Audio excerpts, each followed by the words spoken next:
Welcome, everyone, to our Tuesday live coffee chat with Jack Spirko. We moved a little earlier today. Jack, will you tell us why in the world we're live at 9 in the morning and not 12:30? I think it's a pretty important reason. Because I had to juggle some scheduling around, and I've started this new initiative that's a production of the survival podcast called Bitcoin Breakout. And I booked Guy Swan. And so I have him today. He's the founder of Bitcoin Audible. He's been in the space since like 2011. Really huge name there. And I booked, well, Dorothy booked him for noon because I said to. And then she said, hey, that's Tuesday. Do you want me to change it? And I went, no. Nicole and John will be much more understanding. So that's a pretty big win out of the gate with a new initiative. And then I've got on Thursday, I've got Natalie Brunell, who's a equally big, huge name in the Bitcoin space. So I've got a busy week, and it's going to be all interviews. I got that. And then Wednesday, I've got an interview on financial independence. So it's going to be an interview show week on a show. All about money this week. It is all about money. Money. You prefer interview? Do you think is that easier, or is that a more fun show? I think I get a better show out of interviews. I think it's easier to do a standalone. Okay. Right? Because if you've never had like these guests, like all three of them, like I know who I'm getting. Sometimes you take a chance on somebody and then you're like, oh boy. Oh boy. I'll be editing that. You're like, I could have done that subject better alone. But I think 99% of the time I get great guests, and then it's great. But it's more work. There's logistics. Like, what time do I start my standalone show? When I'm ready. Like, you have to schedule a guest. So it's all, I don't know. Yeah, it just depends. I can usually tell by the questions they've put in if it's going to go well. That's why we do that. Them. Because, like, you get the half-assed questions where they don't actually have a shape to them, and they clearly just wrote the questions pissed off at you for asking them to ask questions. Yeah. Yes. Like, I could tell you're pissed off about it, but, like, literally I am giving you the ability to make the best interview, get you the best mileage you've ever gotten in your life by saying, give me 6 or 8 questions, because it guides me where you want to go. Like, what better power rather than random, I hit you with questions out of the chute. Yeah. Well, it also is like, okay, if I don't know you, it's your pitch, right? And I don't know if you've noticed this, but what I've noticed is the bigger the name, the more they don't want to do the questions. Yeah. And it's like, okay, do you have something to sell? Yes. Would you like a good brand experience on my show? Yes. And I would like to know what the fuck you want to talk about. And the whole reason I came up with that form that you use too now is years and years ago, I had Ron Hood on the show. He was like a brother. I mean, we were that close. We talked every day. And like 5 minutes into the show, I could tell like what I thought we were going to talk about was not what he thought we were going to talk about. And we worked it out. But I'm like, if somebody I know that well, I can have that experience with, then it could happen with anybody. So that's why I instituted the form. And if you want to get on the show, fill out the form. Just saying, like Ron Paul had to fill out the form. All right. John McAfee was going to be on and he wouldn't fill out the form. Therefore, he did not get on. And unfortunately, he's gone now. So he had his chance. That's probably what happened to him. He didn't kill himself, though. He did not kill himself. No. He died of failure to fill out the form. Yep.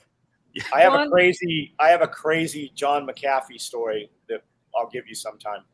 Okay. You don't want to tell it now? No. Okay. All right. It's one of those stories.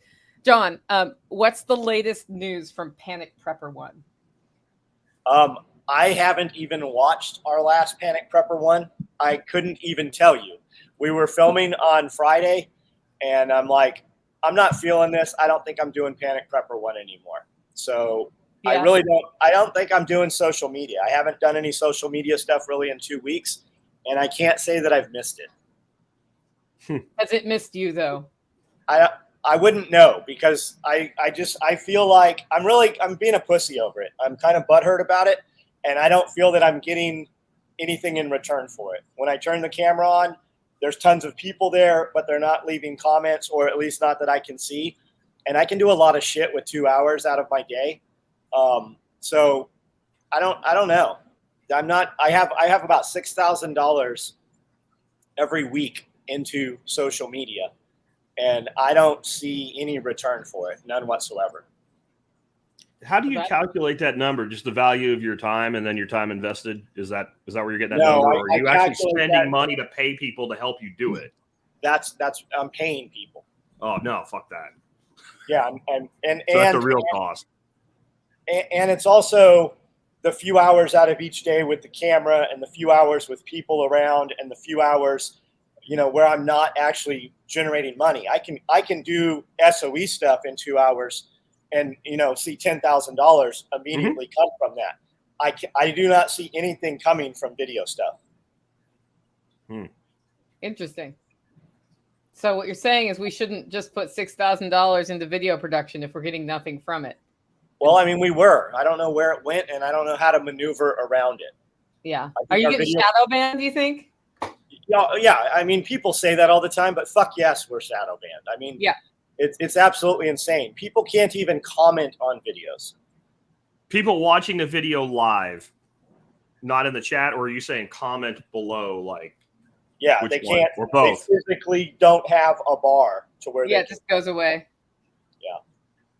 Yeah. So a friend of mine just launched a tech magazine that is focused on tech policy, focused on what's happening with a liberal-dominated tech platforms, with the goal to expose shadow banning, people getting censored, and to highlight new companies that are coming up with alternatives that are more free speech oriented.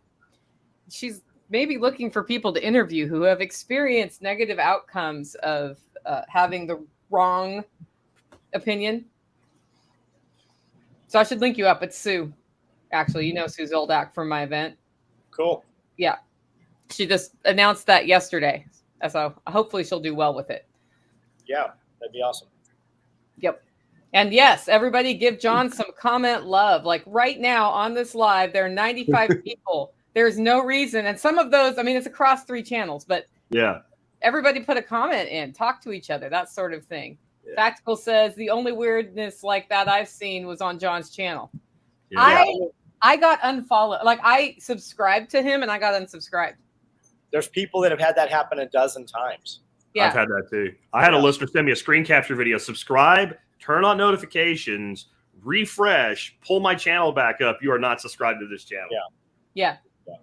It seems like it's gotten better lately. I don't know why for me, but I think it kind of runs in cycles. Whatever they're pissed off about at the moment. I'm actually surprised that I'm still here. Not because I would voluntarily leave, because I've been to the 2 strikes limit like 3 times in 5 years. I'm surprised we're all still here, Jack. Yeah. I'm surprised John is still here. He got that week ban. You got a week ban. Oh, I've had week bans. I've had 2 week bans. I've had many bans. It is what it is. It makes me wonder if we're going to see, like, maybe it's going to be worth starting to use these alternate channels a little bit more, and maybe new alternate channels. Like we've talked about alternative social media like MeWe and whatever. And I don't know, it only seems to be going so well, but I've been like playing with Fountain, which is dedicated obviously to podcasts and Bitcoin Lightning this week. But I can see that turning into a full-fledged way for people to communicate with each other with zero censorship, because it's a closed system that can't really be manipulated. And it's literally being funded by the people who put the content into it. So the content creator is the product, right? Or is the customer, I should say, versus like here on YouTube, we're the freaking, we're the freaking product. So we're being sold, right? And all the people, all their data is the product. Where like inside that app, it's all value for value exchange. I don't know. It's been pretty cool. I don't know if you've tried yet. I put the breakout in its own feed, put it in there. Yeah. And there's a thing where you can do clips, so you can promote yourself with little clips. But then as a content creator that owns it, you can throw $50 at it. Yeah. And then you're getting people to hear your content for a minute and a half, and they're getting 35, 40 sats for it, which is pennies, right? So like I did that and I picked up like 70 new followers just over 4th of July when everybody's, drinking beer in the pool or whatever. Yeah. The other thing is you can take those clips and the Josh the Butcher, the free market or whatever. Yeah. Underground. I don't remember what he calls himself. He takes those and puts them on TikTok. Mm-hmm. You can put them anywhere. Yeah. Right? I mean, it's and that's what's beautiful about it. What I did tell the Fountain dudes, and I know they're working their ass off because they're trying to get caught up. They're having more success than they planned on, I think. Yeah. But when you do the clips, the way it works, and this is cool, John, I think you'd dig this if you had a podcast. Well, we can get him audio from this. We can get him a podcast, right? So when you hit clip, it transcribes the entire freaking podcast. It takes like 5 minutes to do it, and it's all in text blocks. And you just scroll through it and pick the text blocks you want, and then form that clip out of those text blocks. Then you add a description and hashtags, and then you publish it. And then it's available in the app, but it's also available in browser. So you can get a link and you can share it on anywhere else. You could send it out an email. You could do whatever you want with it. But to me as a content creator, like my goal is give me 2 minutes of your time talking about something you like, and I will make the sound of leaves falling entertaining for you. And then you'll become a subscriber, right? So the fact that I can buy that for less than a penny a person, like I think that we're going to have whole new ways to leverage what we do. And this is just the most exciting one so far. There's some little buggy things in it too, which is why I haven't really hit it hard with promotion. Like, since you can listen for money, they have some sort of a limit on how long you have to be active before you can withdraw money, so that they don't have the swarm of bots coming in like we have here. But it'd be nice if they told you what the fuck that was. Like, I don't want to be like pushing a bunch of people into it, and then they're like, dude, like, and they're pissed at me and like, I have 905 sats and I can't withdraw it. And I'm like, and I'm going to be like, well, here's your 37 fucking cents and go away. I don't want that experience, right? Because people will get all obsessed because I got 1,100 cents. Dude, you have 41 cents. Okay. Yeah, you dropped me 500 sats in the app, which is what was that, like 13 cents or something? It's not very much, 10 cents or something. I don't know. Doesn't matter. And so then I'm like, oh, I can stream the podcast, and ended up streaming all back to you because I ended up playing one of your podcasts. But that's the whole point, is you can just automate that stuff. I would love it if they would say, 10 sats a minute with a cap of 500 per podcast episode or something, so I could put a cap on it. Yeah. But guys, what we're talking about right now is it's an app called fountain.fm, and you go to fountain.fm to get the right link to download it. It integrates with the Lightning Network. So if you listen to Jack talk about Lightning, this is the skin that makes it easy to use Lightning. Just sort of like Strike does that, but from a podcast standpoint, where we've dreamed about a tipping environment or value for value exchange. And then I know when I went to start setting that up, it was right before Self-Reliance Festival, and there were too many steps. And I went on the forum, I'm like, how do I do this? And then they told me, I was like, I'll get back at you right after Self-Reliance Festival, because I'm not doing this right now. And then this app came out, and it was literally 3 minutes, and I was set up, able to receive Lightning, able to send Lightning, able to stream to other podcasters, and the app itself works really well. So I'm kind of excited about that one. Have you seen the Rockfin app? Nope. It's like YouTube. It looks way better than YouTube, and it has a payment gate in there. Yeah. So while you're watching video, you will see how much money the video has coming in while you're watching it. It's awesome, but I have not been able to get set up as a content creator on there. They want a 15-minute phone interview. Yeah. And I've put the phone number in, but nothing ever comes of it. So I don't know how guys are getting on there. I talked to them because the listener said you should get on there. And here's the deal with it, though. So the only way you make money is you must charge people for the privilege of viewing your content. Got it. And in my world, that's kind of like, I was like, okay, guys, I don't have time for another thing if that's how that's going to work. You don't have a monetization program. And I don't know. I think it'd be cool if somebody had that model and said, like, a membership to see all these creators is $5, right? $5 a month. It's like a Netflix subscription, a mini Netflix subscription. And then there's a back end that at the end of each month just takes all the hours, kind of like YouTube Red does, if or whatever the hell it is, premium or whatever. I make a little money on that, but kind of the same thing, but a completely dedicated platform like that. So it's $4.99. So you're not going to have a whole bunch of comments, spam, and bots and shit, because it costs you something for every account, right? Right. And then it just gets distributed to all the content creators. So if you watch me for 10 seconds, I might get like a fraction of a cent. And of course, that's impossible with dollars. But that's why I love what Fountain's doing, right? Because if you do it with Satoshis, you can just have it's a math formula. It just goes once a month, right? And then they route everything through their own node, and there's another side of their monetization. And like, you probably haven't done a promotion on Fountain yet, Nicole, but it's pretty cool the way they work it. Because I need to know a company I'm working with is making fucking money, or I don't want to work with them. Because when they go out of business, I've got all this leverage against it, and now I'm screwed, right? So That's why, like, when I started my show, people were like, why don't you use like any of these free podcast hosting services? No. No way, because, you know, and SoundCloud was around back then, but no one knew if it was like, I'm not gambling on this, right? I'm not having my whole catalog of work on somebody else's box.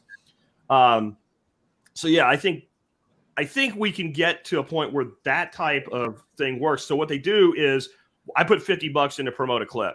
They take $10 and 40 of it goes to people that listen to the clip. And so that, to me, they're making 20%. I think in tech, 20% is a low margin. But if it's highly leveraged 20%, then because what are they really doing for it other than perfecting their system? And once their system works, it's just customer service. And that money, like, this is what I love about what they're doing. And I want to see more apps do this.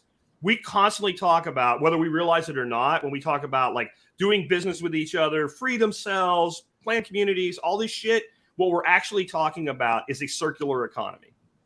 We're talking about trying to keep as much money as we can in the fold.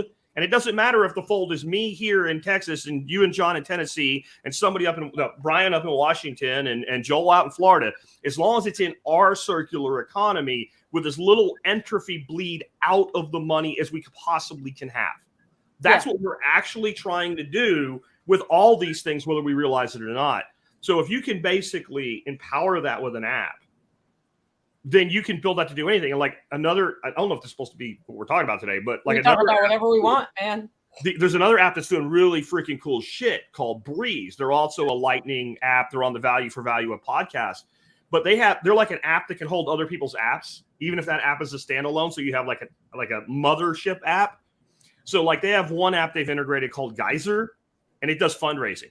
So you know, GoFundMe and all that shit. Go fuck yourself. Right? We don't do anymore. You can't censor it. Go away. Goodbye. They also have inside that same app, it's one of their features, a point of sale feature. So if you're taking Bitcoin in payments over Lightning and you want to be able to actually integrate with your POS, you can actually, like, I don't know exactly how you integrate it because I don't do a point of sale. I sell a membership, so screw it.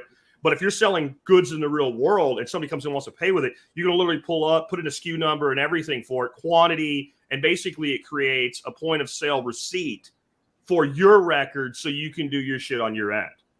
Right. And like those are just two apps.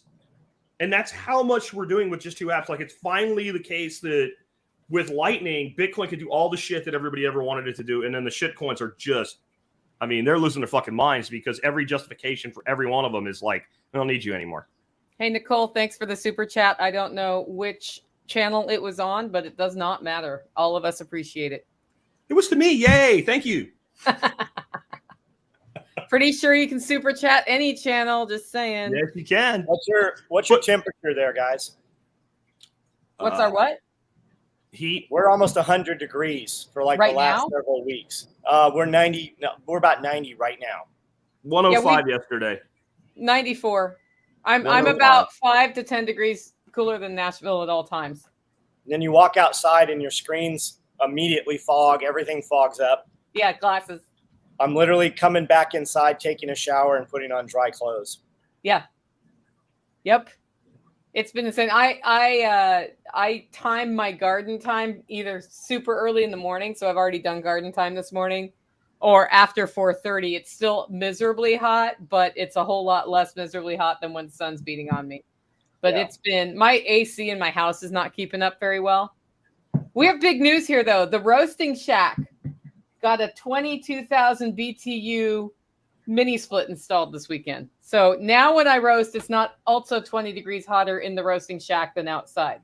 So what is the temperature while you're roasting now? I don't know. We'll find out today.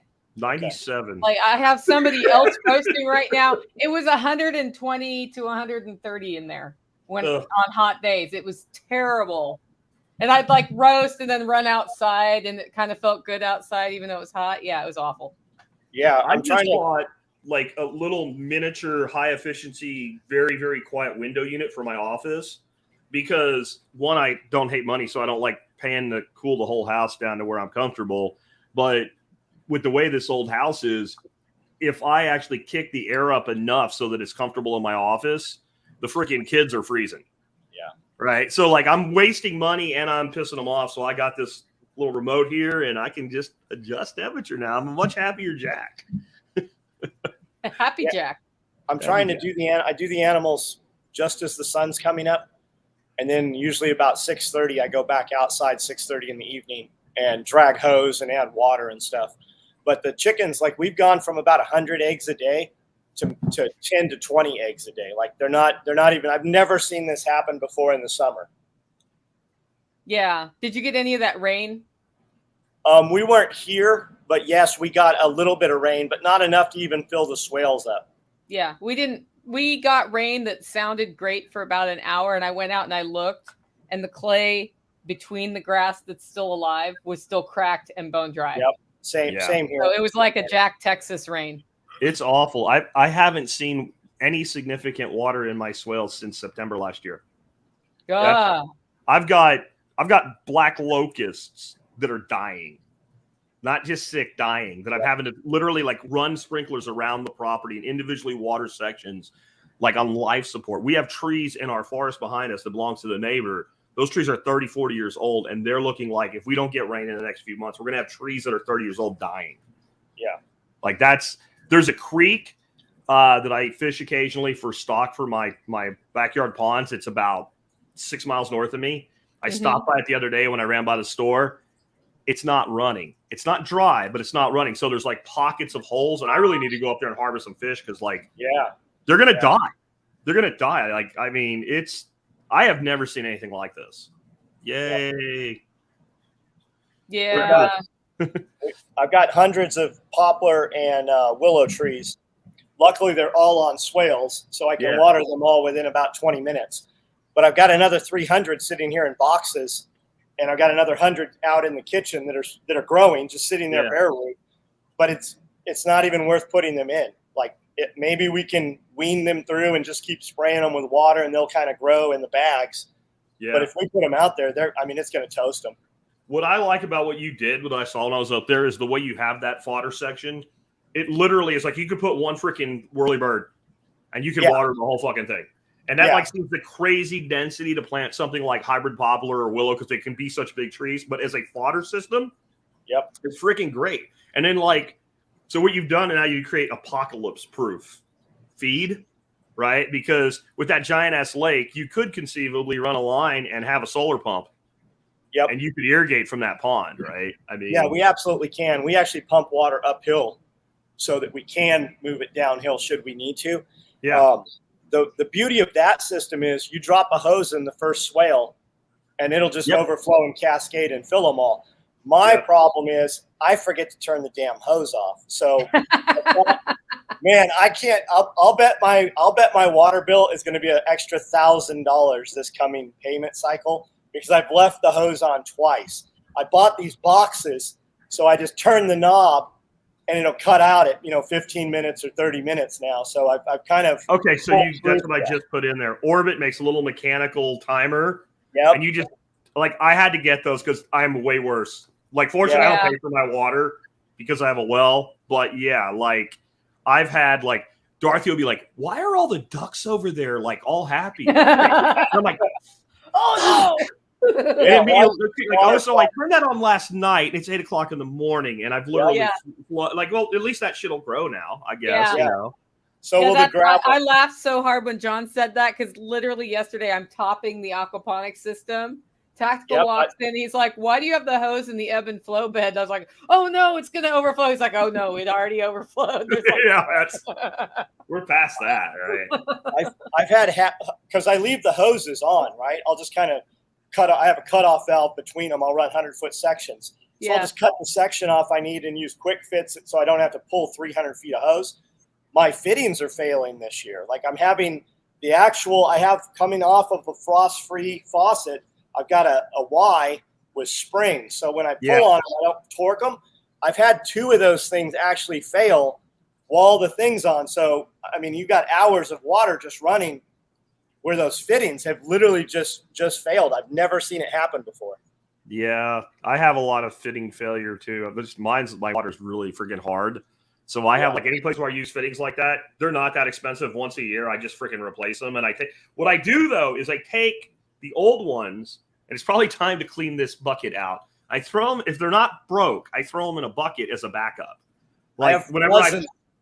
Yep. yeah, I've always done that. Like, so if I do like do a job on a vehicle and I change like the hoses and the belts, Yep. if they weren't filled, I just put them in a box, and then if one happens to break, you've got a backup. Yeah, we got buckets full of stuff like that. Or when you buy shelving units and they've always got extra hardware, we save all that shit. And you'll have a new guy come in and he's cleaning and trying to, be of use. Organize shit. Like, can we get rid of this? No. Fuck. No. What happens when the day comes when you can't get it? We went to 3 Lowe's, we went to 2 Home Depots, Tractor Supplies, and Walmarts all a couple weeks ago, and we couldn't get those hose fittings, those like 5-inch hose fittings with the spring. They were nobody had them. They all come from the same hardware company. They set out this big cardboard box, ripped the top off, and it comes with so many of each fitting. So every single company is getting them from the same company, and they're not here this year. Yeah. I just bought a bunch of just the hose and repair stuff. Yep. Because that was gone for a while, and I found a new supplier where I can get them for like 20% of what I used to pay for them. So I ordered like 3 packs of them because they fail too. They get, and on those, like, this is one of those little things that you learn the hard way.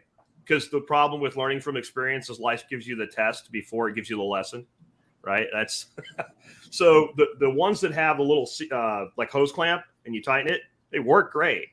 But when you reach down to unscrew one and it's fucking wet and hot and you're just in a hurry and your finger hits the end of that hose clamp, it fucking cuts you like a razor blade, even though it's not sharp. Yep. And it always cuts you in a place that sucks to be cut, right? So the ones that have like the 2 screws in the shackle that goes around it, they're more reliable and they don't cut you. So those are the ones that I recommend. Like, I think little shit like that is something. I almost wonder if there's like, do we have like a segment like for this or for one of our things or whatever, like shit that you should know but you don't, and it's all little shit that like half the people that hear it are like, God, what kind of idiot doesn't know that? And it's like, well, you probably won't know the next one, so why don't you chill out? Like, I was out spreading some straw a few months ago in the duck house, and I had a pair of regular plain old slip joint pliers, and I went to cut the bales, and I thought they were string bales, and they were wire bales. So with a regular pair of slip joint pliers, there's a little notch in the back of them, and you can cut wire with it. Now, it's not good for cutting soft wire, but rigid wire, it'll snap right through it. So I'm like, I bet you a lot of people don't know that. So I made a quick little video, like a minute long, saying, hey, did you know this? And I got a complete mix, like 50-50 almost, of you're an idiot if you don't know that. And like a whole bunch of honest people going, I was today years old when I learned that you could do that. And I didn't know that until I saw that. Yeah, I watched it. I didn't know it. I say that all the did whoever you grew up with teach you that shit? Because if you didn't learn that by the time you were 16, unless you came across it, you're probably not going to know. Yeah, I say that all the time. When you start farming or homesteading, there's a ton of shit you don't know that you need to know. And the guy that knows it, he doesn't know that you don't know it. Yeah, exactly. Yeah, all the time. We need to call this segment, you're an idiot if you don't know that. Yeah. So those you're not an idiot for not knowing this. I think that's better because I'm sure there's shit like that. Like, I had a dude come here, and I really fancy myself as knowing how to like forage different foods and stuff out of the wild. And he's like, "Did you know you have pepperweed on your property?" I'm like, "What the fuck is pepperweed?" And it's this plant, and it grows this little kind of like horsetail looking thing with the seeds on it, and it tastes sort of like pepper, but it also kind of tastes sort of like watercress nasturtium bite. And you just pull these things off, and they call it poor man's pepper. And like, I have tons of it. So I've been living here with it for, I think, 7 years at the time that the guy showed it to me. So everybody doesn't know something. And that's a simple thing. But again, now you got another, and it's like high in nutrients and shit too. So like, it's a supplement. Like, there's so much shit to learn. Like, I think the smarter you get, the more you know how stupid you are. Like, Lots Project, man. I don't know who you are, but I follow you on TikTok. And I make a conscious effort every time I see your video to leave a comment on your stuff. Yeah, he was at SRF. I say that all the time on opening the feedback. I didn't know until literally a year ago, you open a feedback from the right side and it always opens. If you open it from the left, it does not unchain. No. Do you know why that is? It's because they use a hand sewing machine that suspends from the roof and they run across. And because that machine sews, it's laced in just like a sewing machine. I didn't know that until literally a year ago. Yeah, so I've had that same struggle, Bus, because all of my burlap coffee bags open like a feed bag too. Yep. And The opposite way. for me, it's like, is it the 1-string one or is it the 2-string one?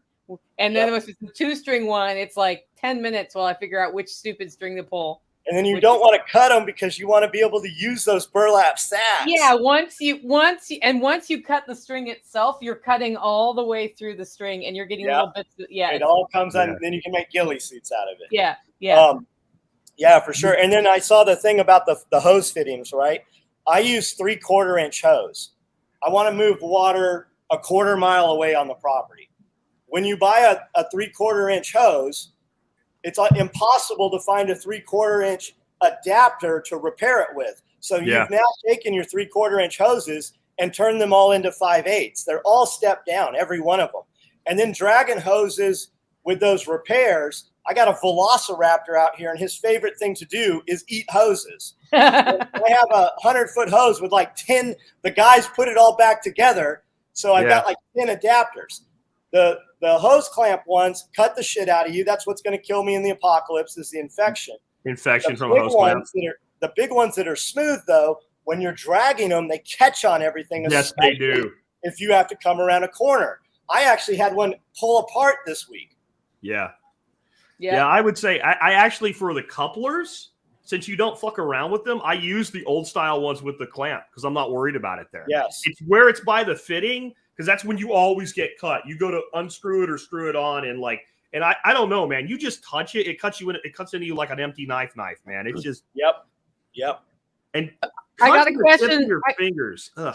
I got a question for Survival Punk who's commenting there. Okay, dude, why haven't you filled out the presenter application for the October Self-Reliance Festival? I'm just wondering. Ooh.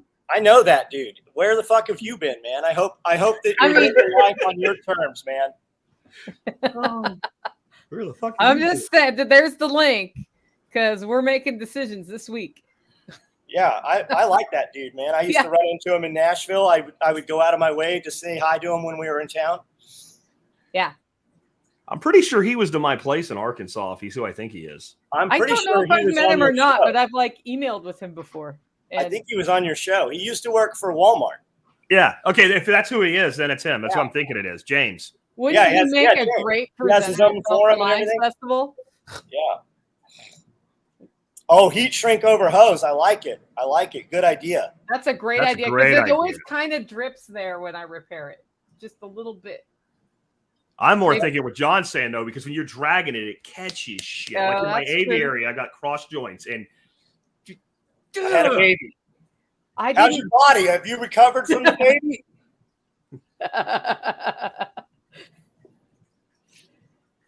Somebody had asked if I was going to get horses, and he kind of stopped short of what I actually say. What I say about horses, and yes, I do want I want war horses. I want big jousting horses. That's Echo Sierra. There's two kinds of people that have horses. You have people who have absolutely no money because they have horses, which are most of the ones around here. They live in a shack and have 20 skeleton horses. Yeah. And then you have people that have so much money they can have horses. Same with homesteading.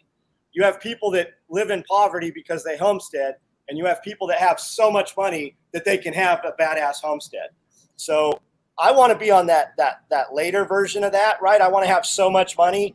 I want horses out front. I want zebras and giraffes. I just don't want to have to go out and take care of zebras and giraffes. I just want to walk out.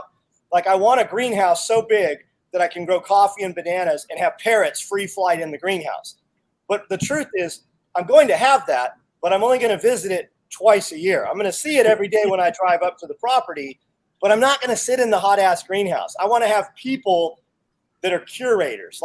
When I had my reptile collection, we had thousands of animals. I had 2 full-time snake guys. Nicolas Cage's snake guy moved from Las Vegas to work for me for 3 years here. So I started a ton of that stuff because I want it. And then I realized, hey, we've spent $250,000 over the last 3 years in this and have profited none. Yeah. So I still don't have horses, to answer your question.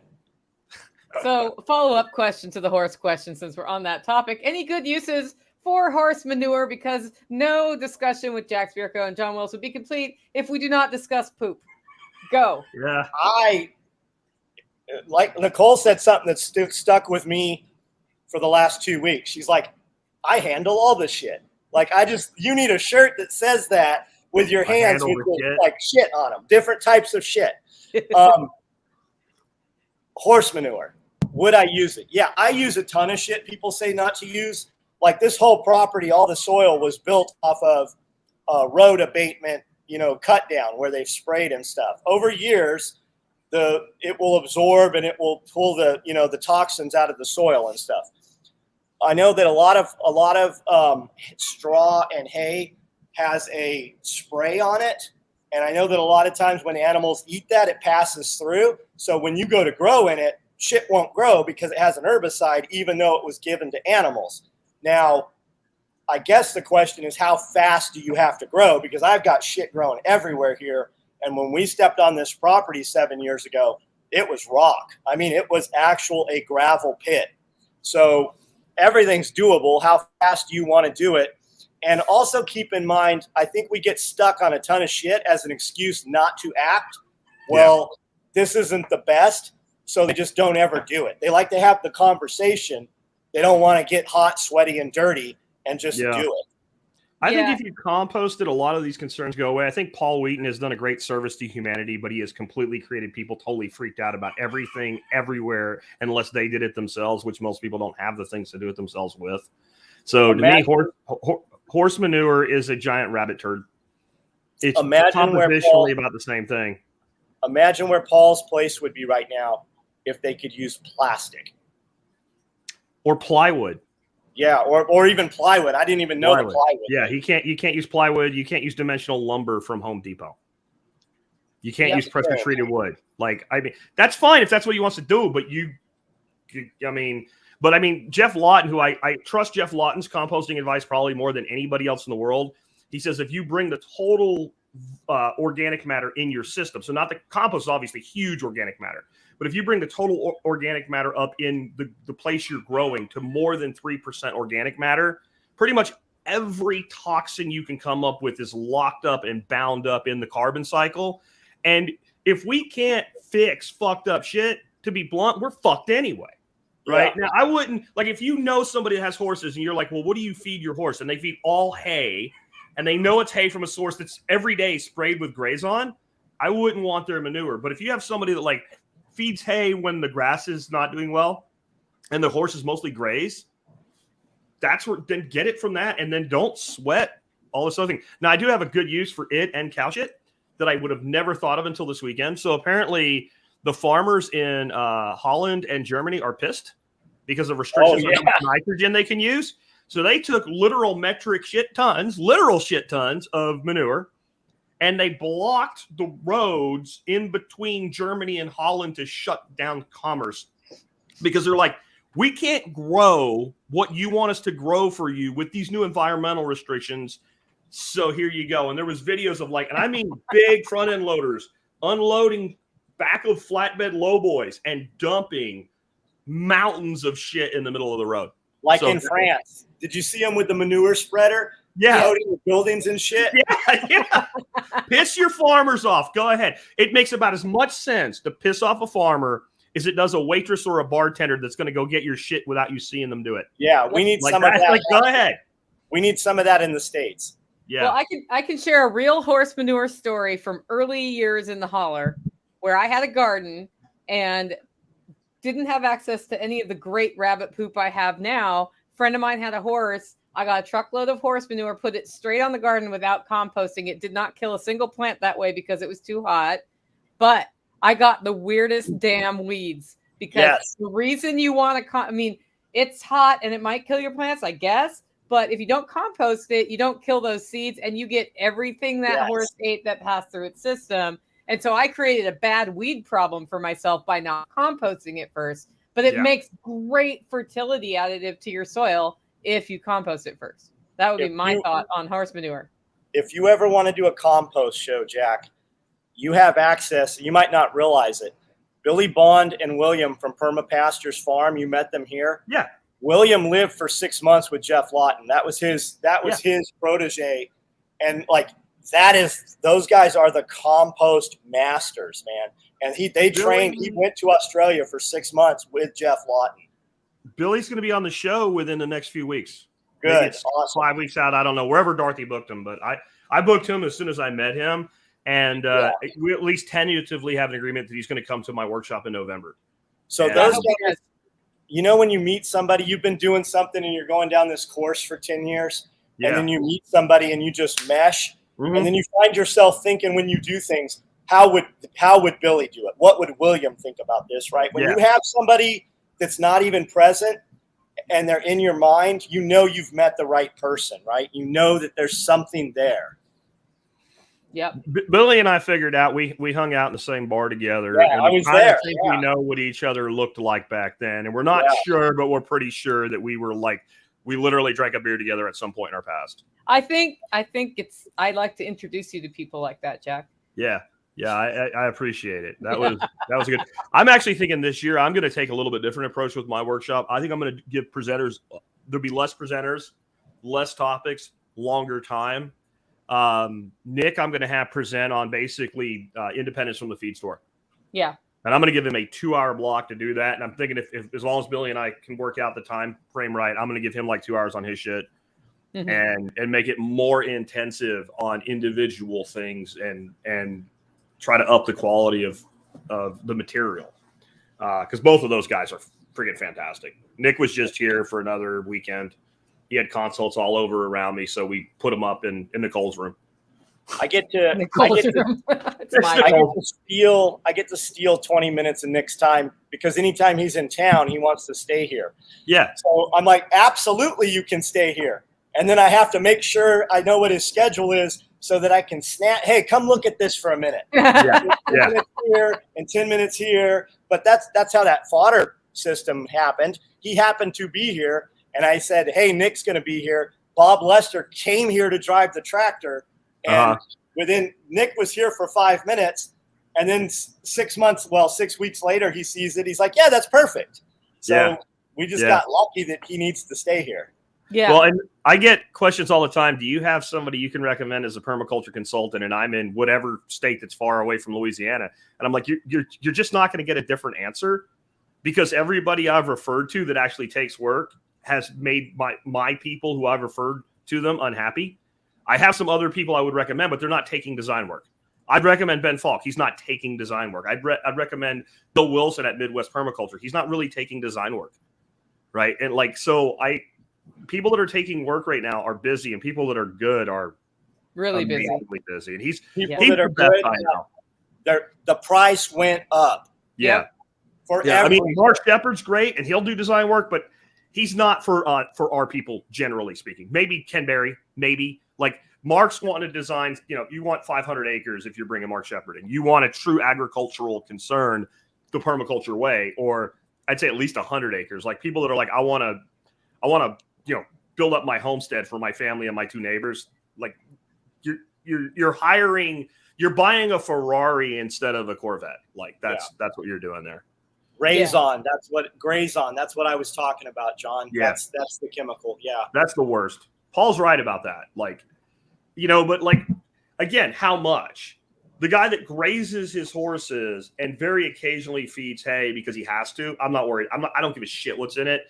And my thing I've always taught people to do, and this is really simple, and Paul just shakes his head when you explain this because it's not the Paul doctrine, right? And again, Paul's a sponsor. I love Paul, but it's just there are things that people get stuck on. All I do is take whatever material it is. I don't care if it's horse poop. I don't care if it's straw. I don't care what it is. And I take a little bit of it, and I put it in the bottom of a bucket, and I fill the bucket up 3/4 of the way with water. I let it sit in there for a day. I strain it off so I'm not making poop freaking soup. And then I plant a couple beans in some pots, 2 pots. Oh, yeah. And I water one with regular well water, and I water the other one with the source water. If they grow about the same, or the one with the source water does better, it's safe. Legumes are the first thing to get fucked by these chemicals, right? So if you grow a bean and you're watering it with like straw water and it's got ick in it, that thing is going to just look miserable. And then I know not to use that source. And it's so simple. It takes because beans grow fast. It takes a freaking week. And I can or can't trust this source. So imagine if you had 100 bales of hay and you tested it and it didn't grow, how much that would suck, right? You have all these farmers around here because it's a tax diversion. They pile up all their bales of hay and they let them rot for years out in the field. And you can get that for free if you're willing to go get it if you know the farmer. We rolled out probably 20 bales of hay, and they roll out, they're probably a foot thick, right? Yeah, We couldn't mow over them for a couple of years. Shit grew in them. It was a moldy, nasty mess, but it became dirt. Like it rotted down. So it worked. I have a real funny horseshit story. We have this old man pull up here. Looks like Amish. You know, he's Mennonite. He's driving this broke-ass red F-150, has no reverse. He would pull up here, and we would have to push him back to get him going. So he brings these bags, these big, like, white burlap bags. They're not burlap. They're fiber. And he's like, I've got this horse shit from the Amish. And I'm like, okay, how much do you want for it? So we buy a couple bags, and about a week later, we have them in the feed shed, don't think nothing of it. A couple weeks go by, he's like, I can get 100 bags. I'll give them to you for $10 a bag or whatever it was, right? Yeah. So I cash this guy out, and I have the guys. It takes like an hour to unload all these. We have them full in the shed. A couple months go by, and the guys are like, hey, this horse shit is really in the way. I'm like, okay, take it to the upper field and start spreading it out. They come and get me. That motherfucker sold us half bags of rocks. Like, I've had some crazy Amish Mennonite dealings. And I think they're posing as they're fake Mennonite, they're fake Amish. Like we bought honey. We had this dude that would drive. He would park at the McDonald's in town with his horse and buggy, and he had the whole get up, right? But when you buy his honey, it wasn't honey. It literally was more akin to motor oil. I don't know what the fuck it was, but there was always, and he always had like 2 chickens in cages. It was he was a con man, and. Man, they got me good on the bag of rocks and the horse shit. We still have rocks actually cheaper than poop. What's that? Are rocks cheaper than poop? I don't fucking know, man. But they got. If you had to get rid of them, they are. If they're in the way. Yeah. Like if you pushed in a place for foundations on a subdivision and you had a giant pile of fucking rocks that you didn't know what to do with. It's like I'll tell him to John Willis. That dumbass will buy rocks. Yeah, it's like the metal scrappers. If you're honest with yourself, and you paid yourself minimum wage to drive around all day, find the metal, get the metal, go get the metal, you could have. I mean, McDonald's is paying $20 an hour right now. Like, how much money are you really making out in the heat? I do know a dude that makes money doing it, but he's got all these other contractors that do shit like. The way I met him is when my fence got fucked up and a guy plowed through 200 feet of my fence and it had to be right. So the guys that do the fence work come in, they cut it all up into pieces, and then Metal Dude just shows up and picks it up. So he's not driving around. He's responding to calls. So I talk to him, he books his shit, and he literally calculates like I should pick this one up first, this one up second, and he rolls out like 3 times a week only. So they'll say, we need you to pick it up. And he's like, I'll be there Tuesday at 8. And he's like, then I'm there at Tuesday at fucking 7:59. I'm never late. So my guys, if somebody else comes and tries to do that, are like, because you don't want me, the customer, pissed that all this shit's still laying there, right? So like he makes money doing it, but I'm with you. Like the people that just drive around and then go, and then you got to go ask somebody if they want to get rid of it. And you had some old man with a shotgun pointed at you because he thinks it's, going to be on Antique Roadshow one day or something or whatever. My man right there, STOS, that's a good dude. You had him on the show. Yeah, he said Mennonite gypsies. Speaking of gypsies, have you ever had the dude walk up with the fake Rolex and the suit that doesn't really fit selling asphalt? Oh yeah, yeah. We call them Irish gypsies, I think. Yeah, he's like, I can put in. I've got a little bit of asphalt left over. That's all the same shit. Yep, $2,500, and then as soon as they get the $2,500 on the ground, they're like, "Oh, we've got a little more. It's raining." It's raining. It sounds like hail. And then all of a sudden they show up and they can give you some more asphalt for another $2,500. Yeah. Like we had a guy do that here and I almost shot the mother fucker because I have that big gate that I have in the front, Nicole. So I just opened it. I'm getting ready to drive out, and this fucker comes flying down my road, realizes I'm there, almost freaking hits the fence, and cuts in and cuts me off from pulling out of my own gate. And those guys are always in perfectly clean white trucks. That's their other thing, along with their fake Rolex. And he starts that shit, and I'm like, you need to get the fuck off my property before I shoot you. And so he's like, well, I know what you're going to say, and you need to get the fuck off my property before I shoot you. So he goes down the road to the dude I buy a cow from every year or two.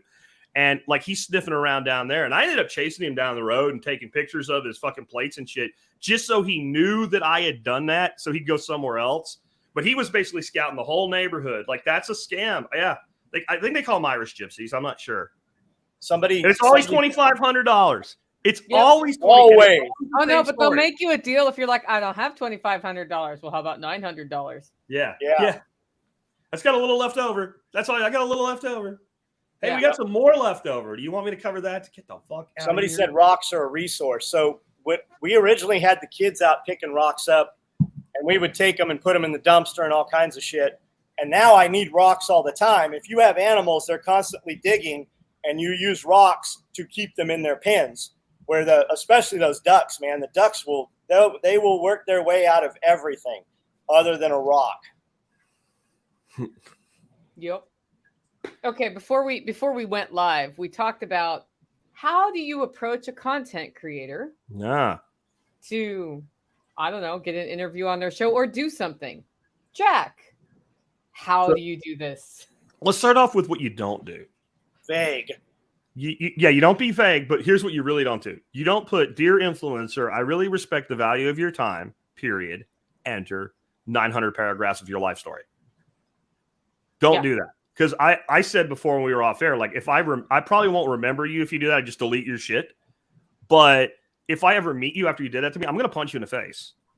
You're not going to the hospital or anything, but you like, it's like one bro owes another bro a punch in the face. Like, that is like completely, like, I understand that your time's valuable. Now let me shit all over it, right? So don't do that. Be respectful of people's times. Be specific. The other thing, I get a lot of times people like that. I have this great idea, man. It's a great business idea. But will you sign an NDA before I tell you what it is? Yeah, I'm never signing an NDA. Go F yourself with a cheese grater. Somebody else has that idea. Right? Like, I hate to tell you this. I don't have time to steal your idea. And the fact that you think I would while you're coming to me for my help, like, I don't want to hear it. I want very specific what you're looking for from me. I don't even need a lot of what you're doing. And I'm probably still going to say no. So you need to ask lots of influencers for help. And then if you do get somebody to help you, you might come back to me and say, John said he's willing to work with me on this. Oh, really? Right? Like, then I might take a little harder look, and I might say yes the first time too. I say yes all the time. I say no all the time. The reason we say no is isn't because we don't like you. It isn't because we don't think you have a good idea. It's because how many freaking hours in the day are there, and how many of them do we work already? Right? So, like, how much is it going to take for me? And then the other thing I would say is, do not come to me to promote your thing that doesn't exist yet. Yep. Like, I'm not leveraging my brand that I spent 14 years building to sell your thing that's not a deliverable when you want me to do it.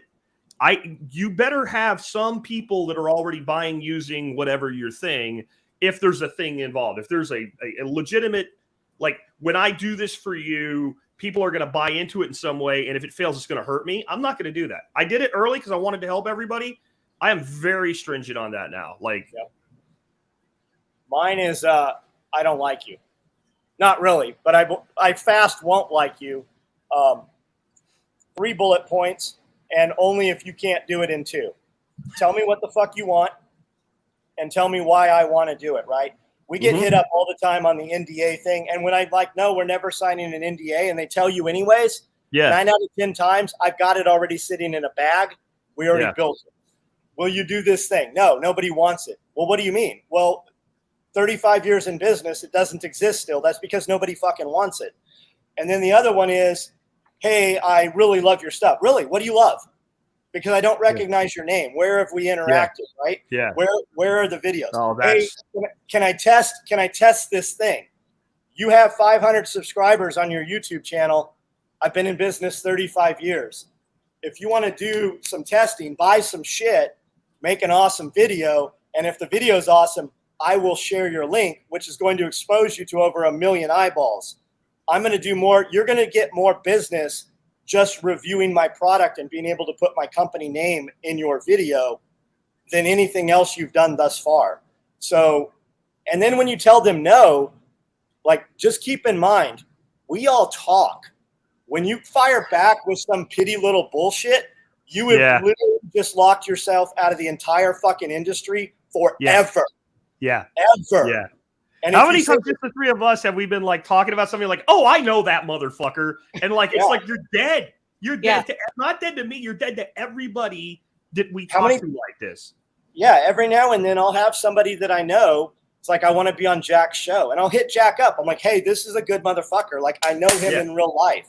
Yeah. But it's crazy. Or, hey, can we schedule a phone call? No, there's not a published phone number for a fucking reason. If you couldn't, you just wasted your, can we schedule a phone call? You just fucking blew that whole wad. Yeah. Yeah. And then I get send that a all the time. email with, I still don't know what the fuck you want. Like, yeah. I don't talk to my mom on the phone. Like, if she called from heaven, Mom, I'm not answering. It's going to say Mom. I'm going to be like, yeah, Mom better send an email. Yeah. I think that's the thing is, basic business letter writing 101, old school style, learned in 1989. Okay. Dear person, point of this entire letter. You might add a, hey, how are you? But I never did because I don't even need that. Point of the entire letter in one sentence. And then if there was more information, it was below it. And I could then look at it instantly, decide if I'm reading the rest of it.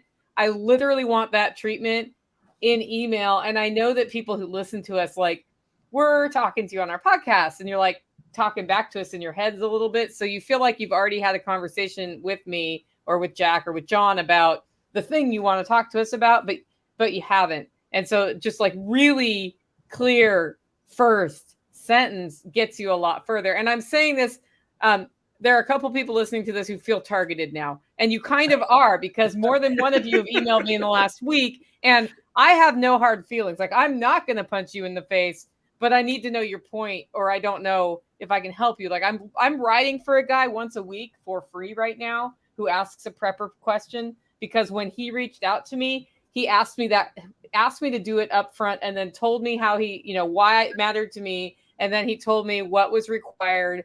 And I said, this is what I can do. I can't promise I'll do it every week, but I will do it. And that almost because of how he approached me. That almost sounds like the formula for asking a question on the Survival Podcast. Totally is. Put TSPC question in the comment line. Give me your question in 1 or 2 sentences. Hit the return a couple of times, and then give me details. Yeah. Right. Like that's, and the other side of this too is when you do contact somebody, and they do respond to you, pay attention to what they said. So I get Twitter DMs all the time. Okay, this is interesting to me. From now on, contact me by email. Here's my email address. DM, delete. Right? Yeah. Okay, I know this isn't going to work. Right? This is not going to work because I gave you one simple instruction and you were incapable, because I don't do that because I'm a dick. I do that because I don't spend my life on Twitter. And I'll be on Twitter one day and I'll be like, fuck, look, there's like 18 DMs here. So I've ignored all that. But if you're in my email, I'm going to batch that shit 4 times a day and I'm going to see it. So I'm doing it for you. But if you can't follow that instruction, and I know it sounds, some people are saying, these people are like elitist assholes. No, we just value our time and we have procedures. I get the same shit about the form. Well, we could just do it Monday. No, motherfucker, this is my job. This is my business. Right? I don't book people. The form goes to Dorothy. Dorothy books the person. There's a procedure in place so that we don't like have a guest sitting in my StreamYard room like this and I'm outside feeding chickens, right? There's a procedure in place to make sure that everything runs on schedule. And that's all this is like, I'm only going to say yes to so many people with so many things they ask for. And then it has to fit into a procedure so that like, I don't commit to you, I'm going to do a thing, and then I don't do it. Like, even though I might not really know you and I don't really owe you anything. Once I said I'll do it, I do owe you. And you guys are like me. Like, we are doing a million things at a time. If it's not into a procedure, it gets deleted. Like, you know, you said there's no hard feelings with some of the people who feel called out by you. Yeah, There's we don't none for me remember. either, because I won't remember you. Yeah. Like, it's water under the bridge. You can take another shot at it with this instruction sheet. Maybe it'll work. DMs are an instant formula for me forgetting we ever talked. Yeah. That's like, so direct messages to me, we walked by each other in the hallway at school in junior high and you said some shit. And then I went on with my day. Yeah. I don't know where to find it again. I don't remember to follow up. My email, although I am slow to answer, I'm slower than Jack. I will eventually answer you because I will clear out my inbox and I'll be like, okay. And so that's why when Jack and I are driving you the email, that's why we're doing it. Yeah. You know, John gets away with direct messaging me because he's John Willis. I realize Gary Vaynerchuk has told all you guys, slide into their DMs, right? Gary is heavily invested in all those companies. He needs you to use that tech. There are, in Instagram alone, I have 3 private message groups inside there, right? I have primary, like secondary, and then all the other shit. And in the other shit, when I happen to go there, there's 3 more categories in there. And there are thousands of direct messages in there. If you want to get my attention, interact in the comments and help somebody that's asking a question. Just that's the fastest way. Like, if you want to get my attention, help somebody on my social media that's asking a question of me that you know the answer to. That's the fastest way to get eyeballs. That's absolutely the fastest. And because you're not valuable. Yeah. You're not valuable to me. You just did free customer service work for me. I owe you to at least listen to you. Especially if your shit's right. Especially well, let's be clear, right? Yeah, yeah. And the guy that Nicole's writing for, he asked me to do the same. I'm on that email list. Every time he sent me something, I have intended to make a video by Tuesday. Like when he was asking about the power, what are we doing about, rolling blackouts? Power, This computer's sitting on a giant Blue Eddy battery box, and there's 2 more right over here. I have every intention of doing that. I was flattered that you asked me to do it. I just don't have the scope. Yeah, it's outside. It's also outside your norm, right? Like today, we have a 9 o'clock live stream with Jack. That's usually at 12:30. So last night, I'm like, John, my calendar reminder just emailed me. Don't forget, we're going live at 9 in the morning, because that thing that Jack did, where he's like, somebody's sitting in the live stream while you're feeding your chickens, is 100% what would have happened this morning had I not had a way to remind myself, because it's out of my usual rhythm. Likewise, I've rarely taken a weekend interview, because the couple of times I have, I've totally spaced it. I don't have email on my phone. And then it's 3 hours later and I'm like, this morning I said I'd be live at 7 and I'm not there, Yeah. And then, like, if you want somebody for like an interview, like you want me to be on your shit. Like, I'm dealing with these people from England right now that don't understand. Like, don't send me a date and a time. Like, send me multiple dates and multiple times. And because otherwise I'm going to be like, no, that doesn't work. No, that doesn't work. No, that doesn't work. And then don't send me the same exact date and time I already said no to, but 1 week later. It probably doesn't work again. There's probably a reason 8 o'clock in the morning on a Monday doesn't normally work. Right? Like, so if you're trying to get somebody that's busy onto a podcast of your own or some kind of interview, give them diverse times. Give them an early time, give them a midday time and a late day time. And people think I won't do that because like all my interviews are noon Wednesday, right? Let me tell you what, I told my wife with Natalie Burnell, do whatever the fuck she needs, because not only is she a big name, she's traveling all over the damn world, and I'll accommodate that person. So I'll take my own advice on that when someone has to be able to do that. When I'm bringing somebody on that's not very well known and they have I expect you to adjust to our schedule because we run a business. But if I'm trying to get somebody on the show that is a higher level guest I will accommodate them. And I would never have Dorothy say, hey, you can have this day and this time. And then they say, I can't do that. And then just throw them one more. Like, give people options or ask them, like, what's good for you? Yeah. Because what I'll tell you what's not good for me. These are not good. Now you tell me what you have that's not one of those. And then if that person does that, 99% of the time, I will bend something. I'll do something. But like, I got this guy right now and they're really tiny. And I try to do like one of those a month just to give back. And I keep getting it. Well, what about this Monday at 8 a.m.? Yeah. I'm done. Any Monday at 8 a.m.? No? No. When's a good time? Fucking never. Yeah. There's never a good time. Like on the bigger names, I'll say we do these Wednesday lives at 12:30, right? Because John and I usually go on Wednesday, except for first Tuesday with Jack. And anytime this month, choose your time, minus the first week and the third week.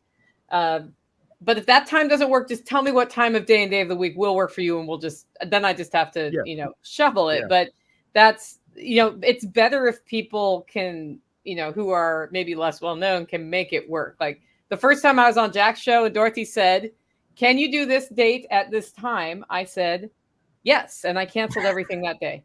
And then she said, can you move it to this different week? And I said, yes. And I built a website the same morning I went on your show so that I wouldn't be an idiot on your show selling coffee through Without a stupid website. But well, I mean, I had one, but it was not the name of the business, which is what you want for your website. Okay. Like Great Wolf Tactical right there. He says, y'all remember to hit the like video. That's adding value, right? That's a comment he can make. You've seen him comment in here several times. I've noticed Liberty Meat Solutions comment. I'm wondering who that dude is. I'm going to go check his page out. Great Wolf Tactical, he's got a great TikTok page. Like I see, like TikTok is working, guys. You notice I have said, hey, I've seen you on TikTok. That's because the shit works right now. That's how I know Great Wolf is commenting. That's how I know Lot's project is commenting. Because when I open it, it's present and it's there. You guys should follow both those guys on TikTok. Yeah, and for guys that don't know, Great Wolf, he worked here for years. Like he handled all the shipping. He maimed a lot of animals. Like he can shoot really well and teach people to shoot, but he can't shoot animals. And I'm being an asshole. I'm being funny. But we're like, hey, we need to kill this goat, and he'll show up with a .308 battle rifle or something. But that's a good dude. Like I appreciate him. We are friends today. We were not I'm hard to work for. I understand that. Some of my best friends and most valuable people in my life now, we parted on pretty tough ways and kind of met back in the middle. And a lot of times they try. I'll reach out and I'm like, hey, you know what? I need to tell you that I was fucking wrong, and we should probably get together and talk, right?